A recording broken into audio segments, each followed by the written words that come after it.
जो अगले प्रश्न है वे 50 से 60 शब्दों में इनका उत्तर देना है। इस पर 2.5 से 3 अंक निर्धारित होते हैं। तो पहला प्रश्न है कि कौन सा आघात अप्रत्याशित था और उसका लेखक पर क्या प्रभाव पड़ा।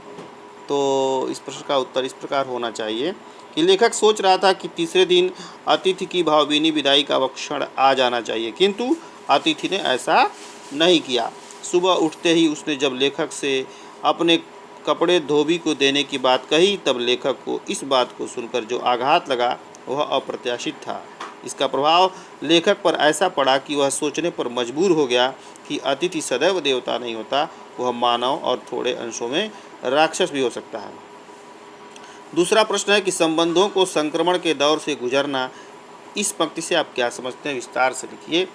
तो संक्रमण का अर्थ है एक अवस्था से दूसरी अवस्था में जाने का समय, अर्थात एक स्थिति से दूसरी स्थिति में प्रवेश करने की प्रक्रिया। इस अवस्था को संधिकाल भी कहते हैं। इस स्थान पर आकर एक चीज़ अपना स्वरूप खो देती है तो दूसरा अपना स्वरूप ले लेती है। लेखक के साथ भी अतिथि के आने पर कुछ ऐसा ही हुआ।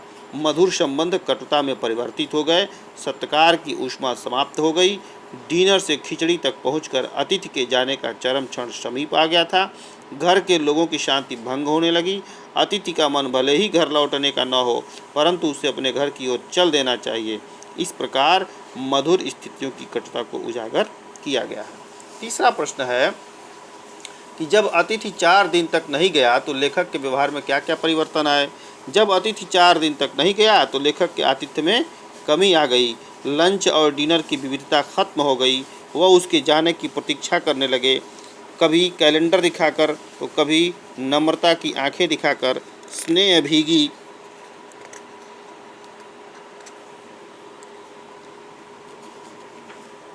मुस्कुराहट गायब हो गई।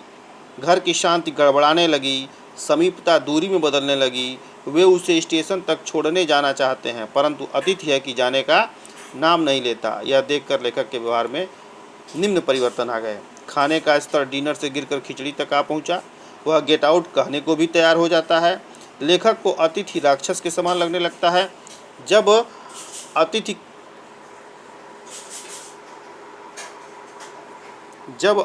के प्रति सत्कार की कोई भावना नहीं बची,